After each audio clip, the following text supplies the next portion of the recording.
celebrating many more years in the business than our stylists would want us to remember, share the farewell tour in 45 minutes here on BBC One after we sit back and imagine.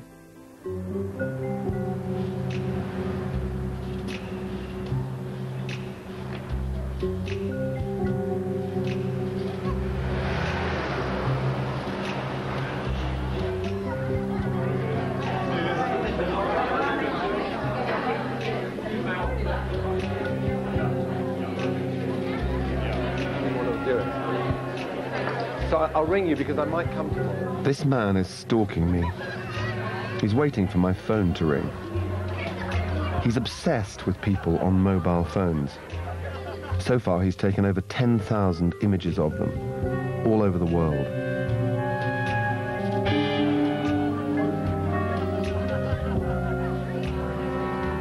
He's also photographed fairy cakes, cups of tea, and the backs of people's heads. In fact, the more mundane the image, the more it excites him.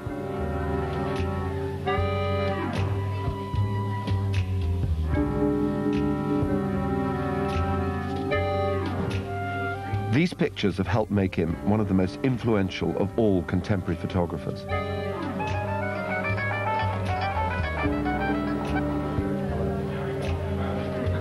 Oh, hi, Lorraine. My God. Yeah.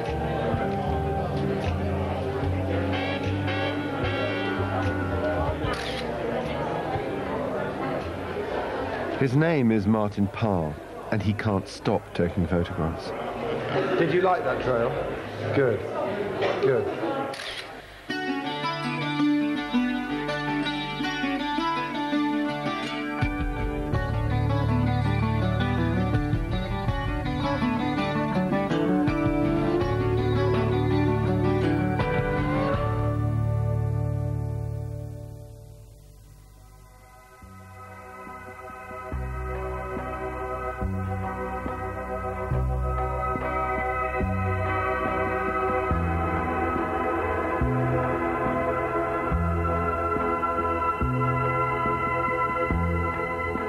Despite their often surreal and quintessentially English subject matter, Martin Parr's pictures have enjoyed huge international acclaim.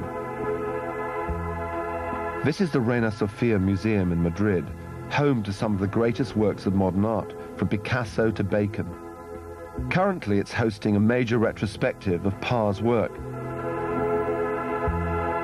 An entire floor of the museum has been devoted to the show, which will then go on tour all over Europe. Earlier this year, Parr's pictures were also bought by the Tate Gallery for the National Collection.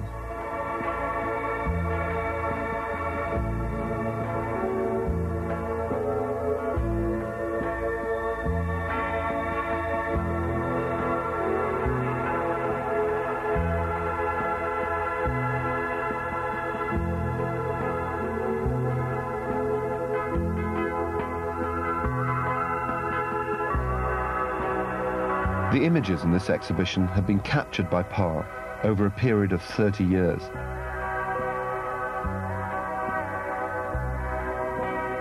I'm fascinated by his eye. Here the ordinary somehow becomes extraordinary. So what is it about Martin Parr that makes him so distinctive? He is the photographer who in 50 years' time people will look back and look at his pictures and say that somehow or another he's managed to encapsulate the sort of vulgarity, in a strange sort of way, of this period.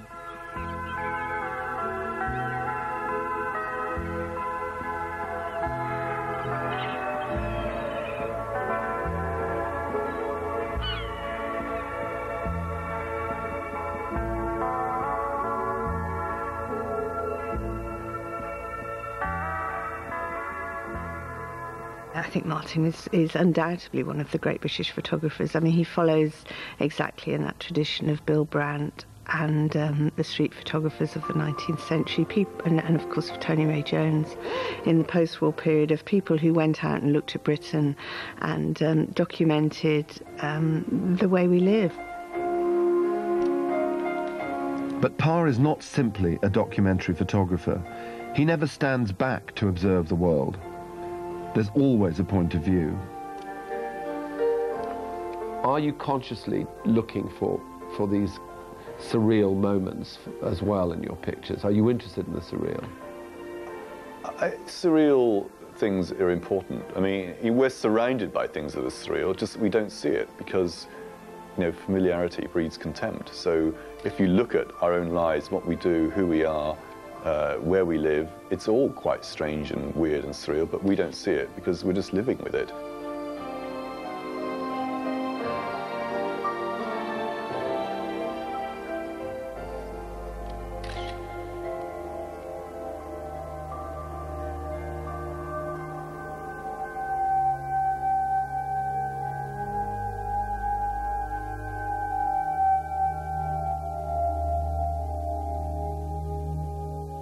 So where does it all come from, this very particular vision of the world?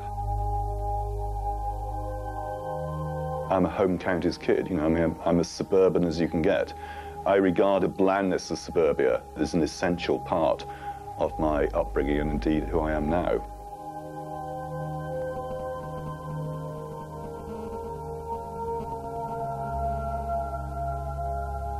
I think the kind of suburbia that Martin came from is really, really important because it wasn't that kind of high, glorious suburbia of tall hedges and doors with stained glass. It wasn't that kind of suburbia. It was this very dull, sprawling, outer Surrey suburbia where nothing happens and there's maybe a kind of rather miserable little shop every so often and there's no centre to anything.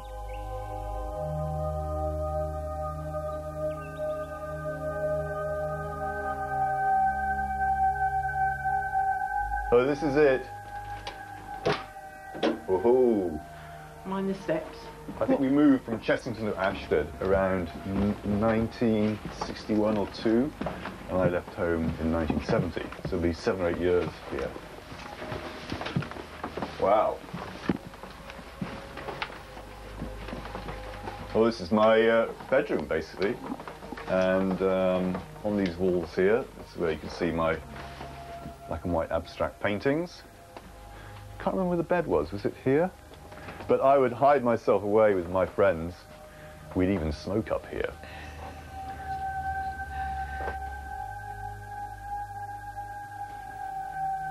You know, it's my own little world, really.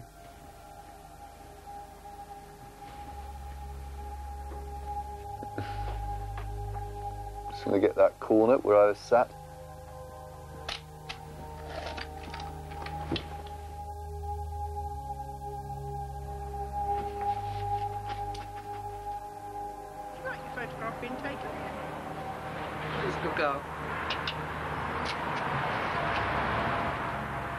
It's very interesting when you look at photographers' backgrounds. They were often people who had maybe not terribly unhappy childhoods, but often quite dull ones where they felt quite disassociated from other people, and they often didn't do very well academically. A lot of photographers didn't do very well academically at all. So they became these kind of lost people, and I think the act of taking photographs, it distances you from the world because partly you've got an excuse for being there because you're the photographer, and partly the camera is an interface or a barrier or a gateway to the rest of the world. So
and the surreal nature of of this sort of long-standing encounter.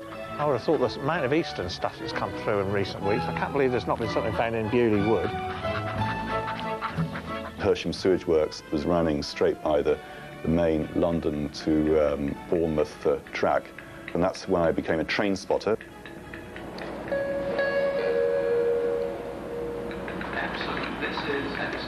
It's really this whole idea of the fact that I go around sort of spotting things, if you like, comes from my father, the genes that he had that made him such an obsessional bird watcher, I think are the same genes that I've inherited that made me such an obsessional photographer.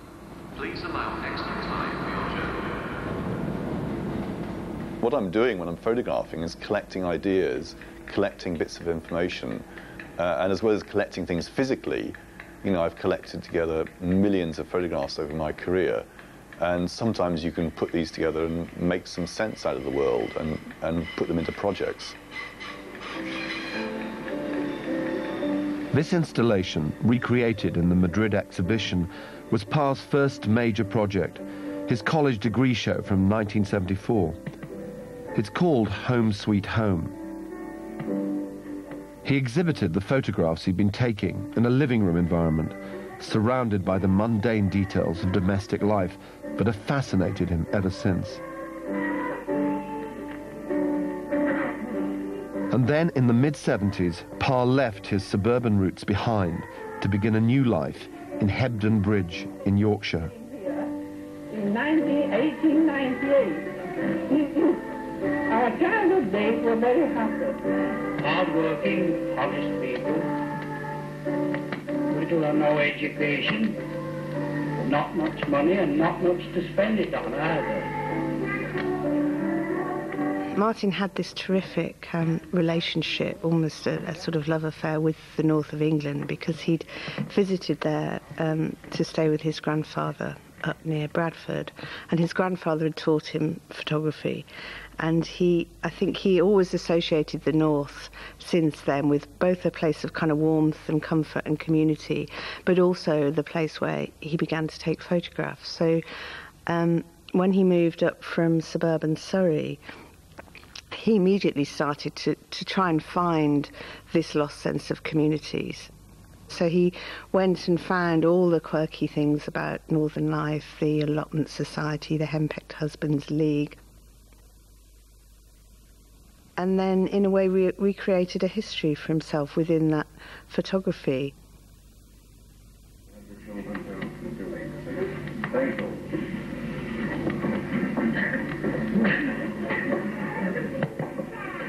You didn't just move to Hebden Bridge, you immersed yourself in every aspect of life there for 5 years. Why? What were you looking for? I moved to Hebden Bridge along with 3 to 4 other colleagues from Manchester Polytechnic, and we set up a workshop there. So there was a painter, a ceramicist, an architect, and we got this shop premises on Albert Street, and we created the Albert Street Workshop, and I was there for 5 years. But when I moved there in 74, 75, it still did have a mill.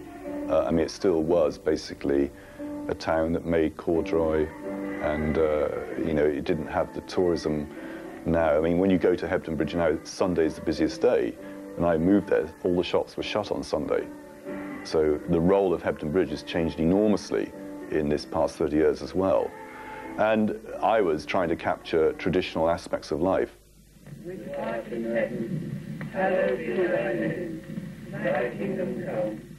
I got very attracted to and interested in these small Methodist chapels that were up on the hills above Hebden Bridge, and over a period of years documented these very carefully and very thoroughly.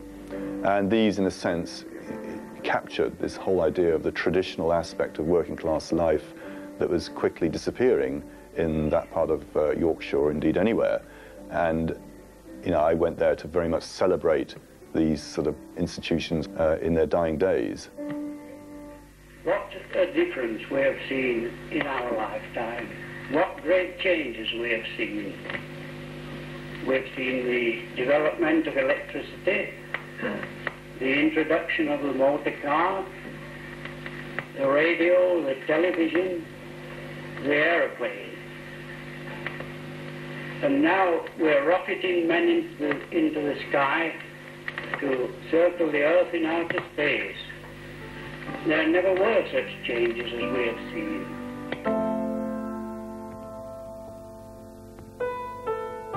It's almost as if that there's a kind of mythologizing of Hebden Bridge, and there's a touch of David Lynch about it as well, I suspect, in the way that you capture that community, that picture at night of the lights, a kind of fairy tale picture.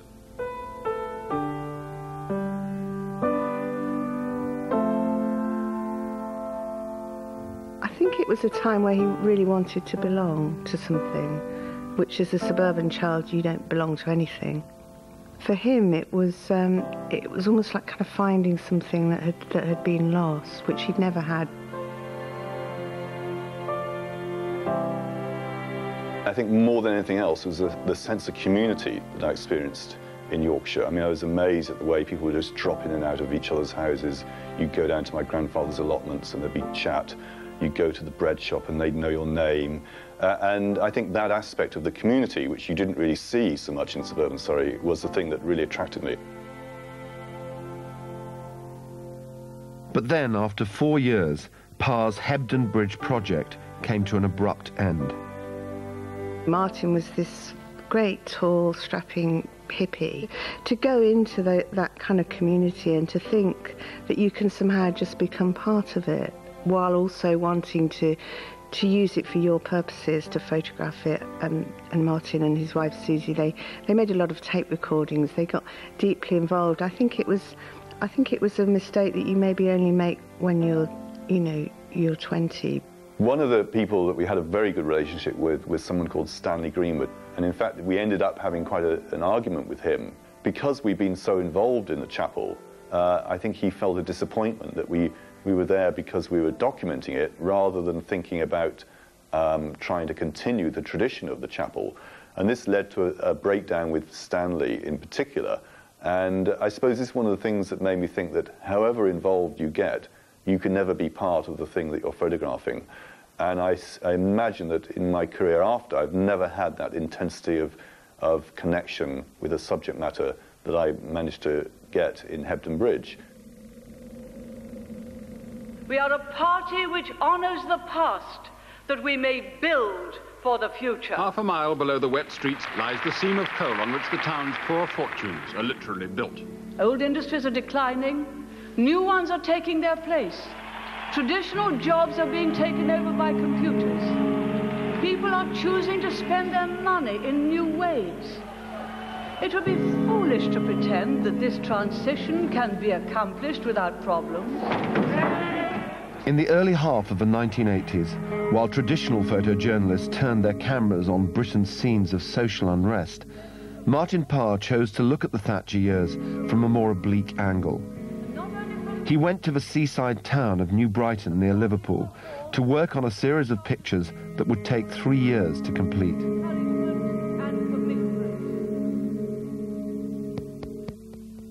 Last Resort is an incredible contrast with what you were doing before, particularly in the early days. Tell me what you went to capture.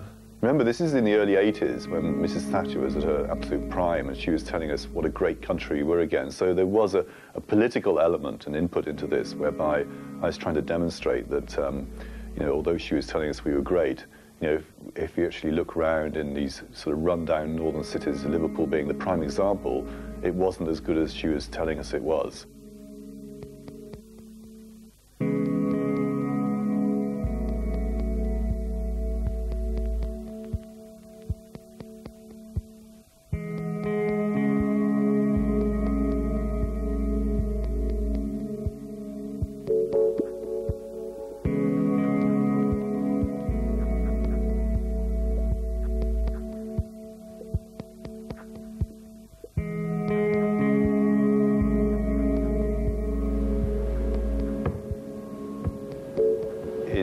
New Brighton, here was this place, very shabby, very down at heel, full of litter, full of crap. and yet people still had to use it as a place to take the family to the kids. So really what I was trying to demonstrate was this kind of contrast between domestic activity and domestic normal life in this backdrop of litter and the fabric of the place, you know, slowly disintegrating.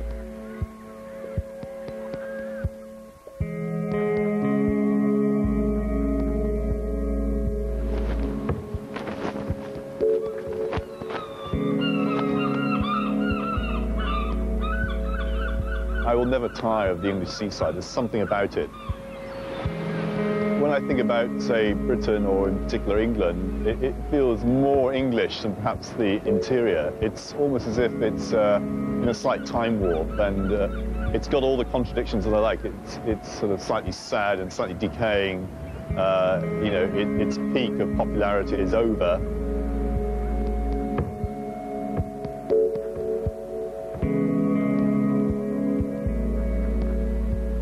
He's a bit like one of those very clever alternative comedians, you know, a photographic version, where he's having to kind of always slightly adjust the script.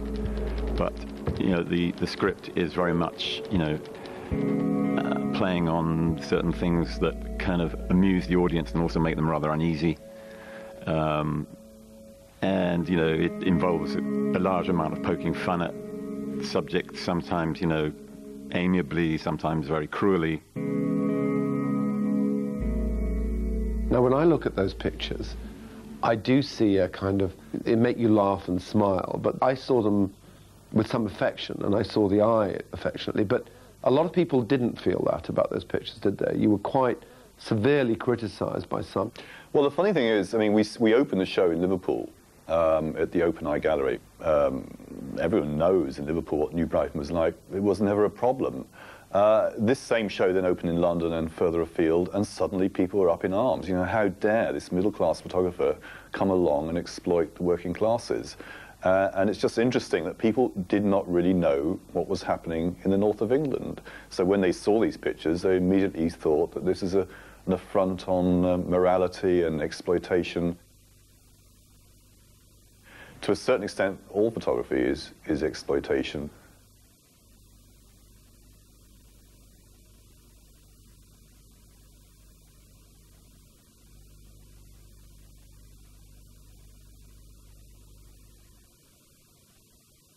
You know, he's very quick on his feet, so he knew he could see the way things were going. And by producing his kind of somewhat wacky colour photography at a time when there was still a kind of slightly retro feeling about, you know, reportage photojournalism, and it should all be in black and white and so on. So he was kind of immediately attractive to magazine editors because of his new stance.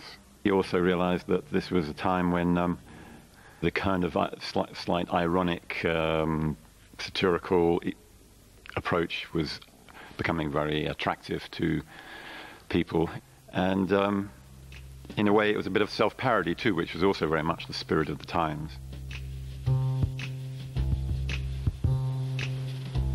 Flush from his commercial success, Parr moved yet again to Bristol, where he lives to this day in an elegant Georgian townhouse.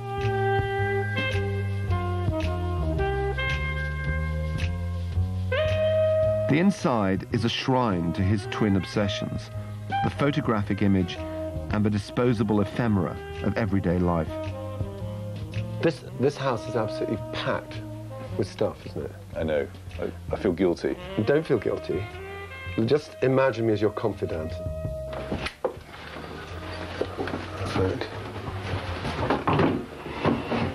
If you come in... Right, close the door. That's right.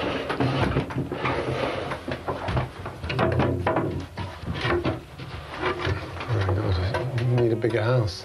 I know.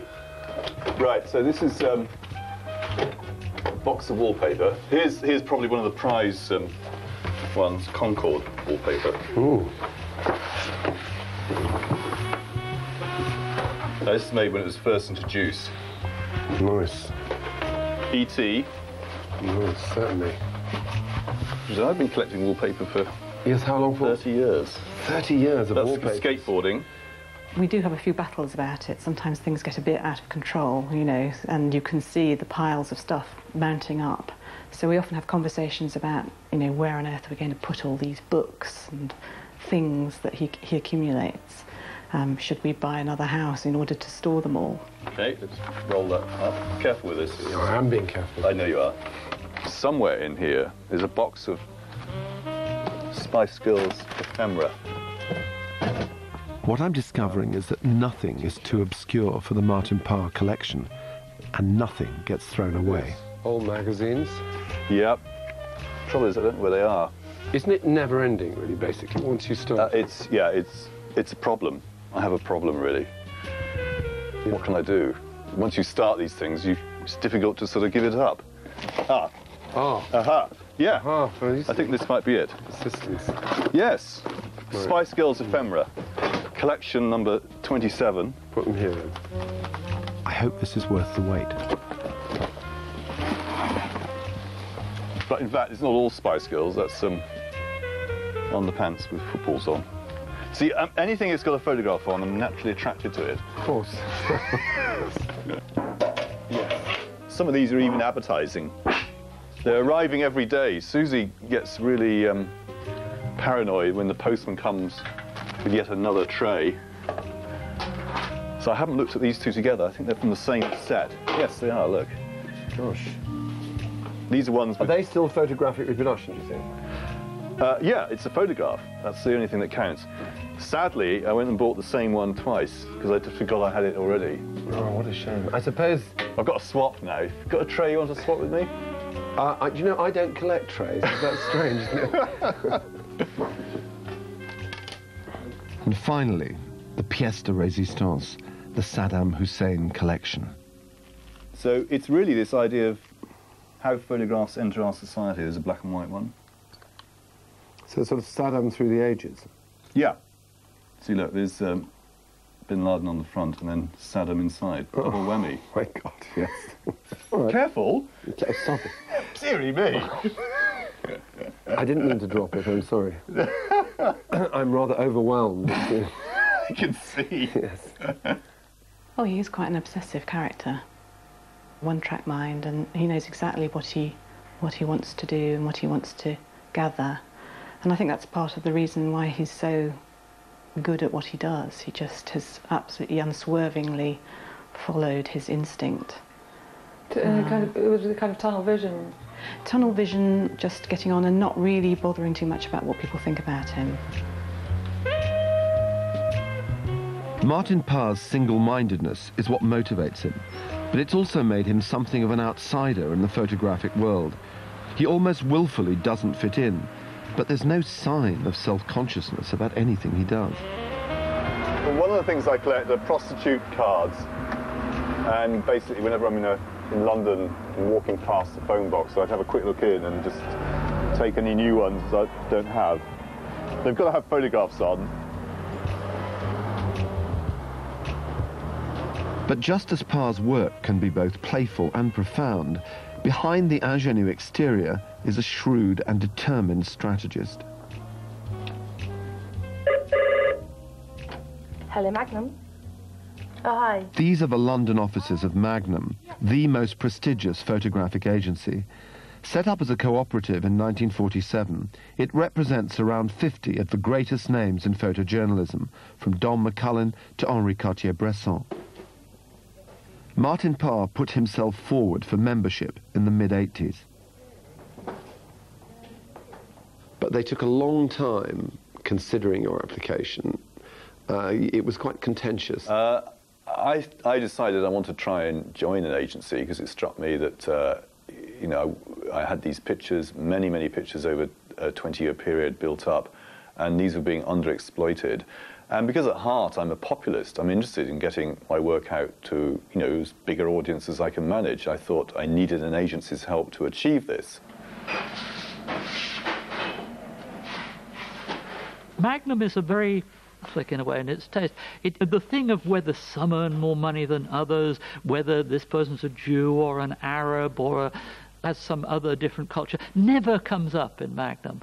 But there is no doubt that by and large, I would think that Magnum is considered a left-wing kind of group of people. I think the majority of people have that kind of left-wing, very humanistic thing. And there's no doubt that the pictures that Martin showed were considered by some people to be rather Thatcherite. And one of the books he did actually look as though working class people are all scruffy, dirty, rather unintelligent people, you know. I'm told I'm the most controversial new member they've ever taken on, that there was a lot of people, a lot of the older members of Magnum took a particular dislike to my work, and it became a very heated debate. This is my mother's tissue box in Malvern. Well, what does that image say to you? It's very English, don't you think? I think quite a few of the, the older statesmen of Magnum were a bit surprised themselves that he was accepted. But I think it became a kind of symbiotic relationship in the sense that I think Magnum suddenly realized that they needed him as much as he needed Magnum, because he had these roots into the editorial world. This is from Signs of the Times. I mean, that was on the cover of the book, the light switch. We wanted a cottagey, stately home kind of feel. I remember the caption. And then, of course, quite quickly, he became very famous and very rich. He rapidly became one of the top earners of Magnum. King's Cross Station. So it's all to do with the empire and the collapse of the empire. Determined to respond to the critical unease from Magnum and others, Parr embarked on a major new project in 1985. The Last Resort was heavily criticised for being exploitation of working classes. I knew in my own mind that, this is slightly unfair insofar that I'm interested in photographing and exploiting all classes. I'm as middle class as you can get, and here you were in the Thatcher time, which I disapproved of, and yet I was flourishing as a photographer, so I felt almost slightly guilty at doing quite well. So it just suddenly struck me that the one class in British society that hadn't really been documented were the middle classes, so this was inevitably the next project that I should do.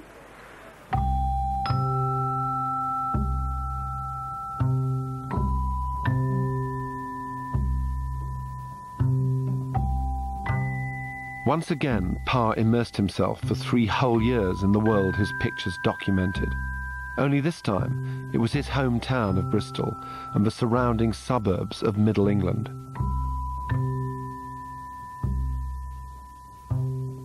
When you have a subject as big as middle classes, you cannot photograph everything, so I had to make a decision as to what I would photograph. Well, I guess it was Thatcherism at its absolute peak, and within that theme there are various ideas. There's the tradition, there's the consumerism, there's the heritage, there's the sort of new classes.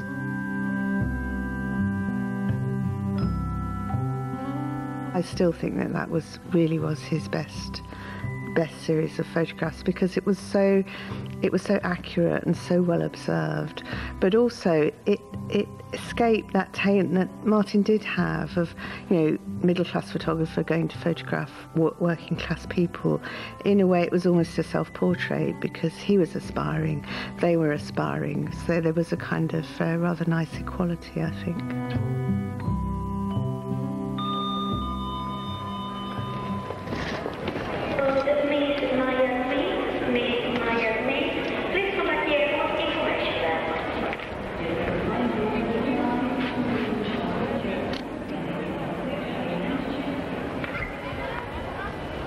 Tell me about Small World. Small World was a project about global tourism, and I guess really at the end of the 80s I decided to photograph not just in Britain and Ireland, but to go and travel further afield. And I thought a project on tourism would be a very good way of sort of tying up all these loose ends. Tourism by that time had become the biggest industry in the world.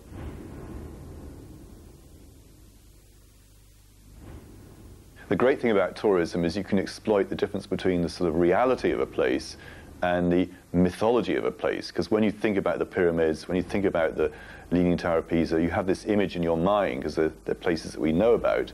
And when you get there, you find the actual reality of having to queue and go around here and be there with thousands of other people at the same time is often quite disappointing. So this is why it was a perfect project to look at photographically.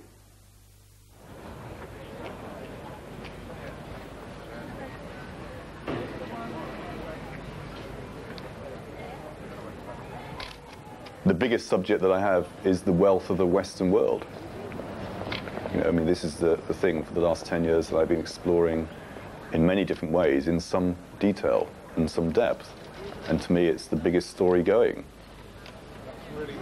While in recent years Parr's work has expanded its range, both politically and geographically, commenting on the global village we now live in, the way his pictures express his ideas continues to become ever more distanced and oblique. His subjects have become more conceptual, but he's never lost his profound sense of the absurd. What are we looking for? So one of the projects that I'm working on, which is to do with the whole idea of globalization, is this thing about parking spaces. And what I'm looking to photograph is the very last car parking space available in a car park, on the grounds that this is the one thing that people are really looking for in life. There's one over there.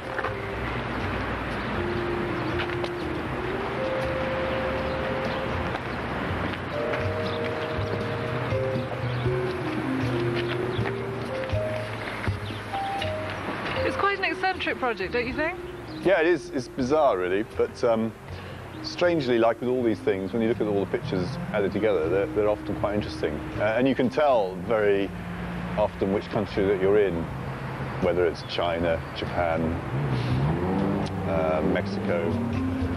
It's a bit bizarre, so you know, I don't know what I'll do with it yet, but I'll definitely do something, because I like this idea that it's the one thing that we're all looking for in life, is somewhere to park the car.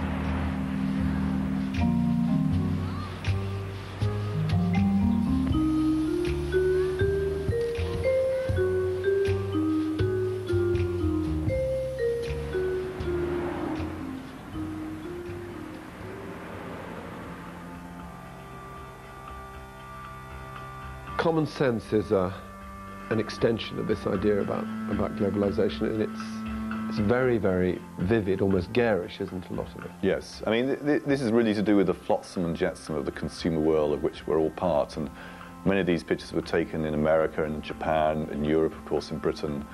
And you know, I'm almost using the language of advertising. I mean, I'm exploiting this, using these bright, saturated colors to slightly subvert it.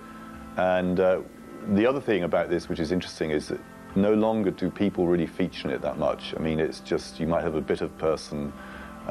So you get round this problem of exploitation of people, because now you're exploiting things like junk food. And for me, it was, again, exciting, because I was using this new combination of the ring flash and the macro lens, which I started to take up in '95, out of almost a frustration of not being able to come in and get close enough to the subjects that I was interested in photographing in. And here, because it's a close-up lens, you can get as close as you like. And with the ring flash, you almost get this portable studio type of lighting. So you can photograph very quickly, but at the same time very evenly and with very strong saturation, because the colors come through very forcibly.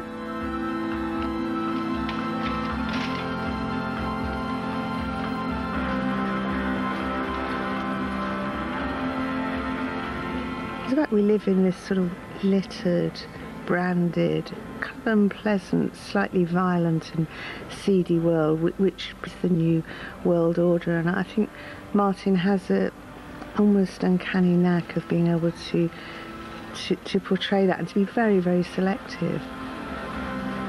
Martin will always find these rather tacky elements of any place. It's a very melancholic view of the world and very, very pessimistic, I think.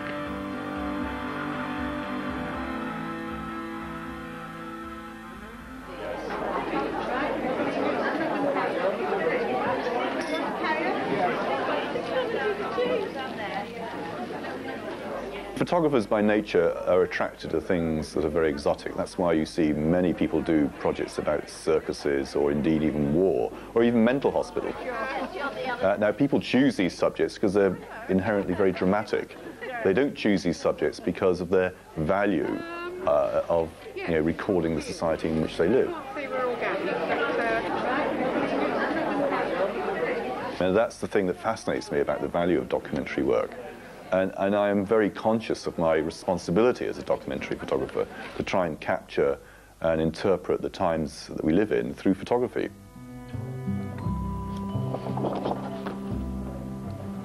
Leeks. There's the aubergine. We ate that aubergine Sunday night. It was very good. So what are you looking for now? Just things that strike me as being, a good picture. It doesn't necessarily mean I'll use it if I have it printed. Now, I'm not expecting any of these shots here to be breakthrough images. They're just part of the archive of that aspect of Britain that I'm very happy to build up.